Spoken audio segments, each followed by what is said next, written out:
Let's be clear about the timeline. We're now well into President Trump's second term, and the conversation about what comes next in 2028 has never really stopped. Trump has repeatedly teased the possibility of another run, posting messages that question constitutional limits and even highlighting merchandise that nods to a future beyond his current time in office. While the 22nd Amendment sets a firm two-term boundary for elected presidents, the speculation persists, fueled by Trump's own comments about his strong polling numbers and his reluctance to fully close the door. At the same time, fresh tensions are emerging at the Pentagon. Defense Secretary Pete Hegseth confirmed earlier this year, after a narrow and highly contentious Senate vote, recently gathered senior military officers from around the world for a meeting at Quantico, Virginia. What was intended as a chance to reinforce a warrior ethos has instead drawn pointed pushback. Retired generals and active duty voices have pushed back against parts of Hegseth's address, which emphasized fitness standards, grooming policies, and a return to what he sees as core combat readiness. One notable exchange involved a sarcastic retort from Hegseth himself to a retired Army commanding general who drew a historical comparison that didn't land well. Critics described the gathering as disruptive and unnecessary, arguing that pulling top commanders away from their posts for what some called a lecture could have been handled more efficiently. Others took issue with the tone, suggesting it risked alienating experienced leaders who have dedicated decades to defending the nation. This isn't the first time Hegseth's approach has sparked debate.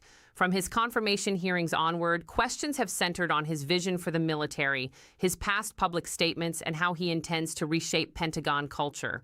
Supporters argue he's bringing much-needed change and accountability to an institution they believe had drifted too far into political correctness. Detractors worry that the focus on cultural battles could distract from core readiness, recruitment challenges, and strategic threats abroad. The timing adds another layer of complexity. As the administration navigates global flashpoints and domestic priorities, the optics of internal friction at the highest levels of the Defense Department matter. Military effectiveness depends not just on policy, but on trust and cohesion between civilian leadership and the uniformed services. When retired generals speak out or serving officers express quiet frustration, it signals potential strain in that relationship. President Trump has long positioned himself as a disruptor willing to challenge established norms in government and the military. His choice of Hegseth reflected that instinct, betting on an outsider with combat experience and media savvy to shake things up. Yet these latest developments highlight the delicate balance any administration must strike between reform and respect for the institutions it leads.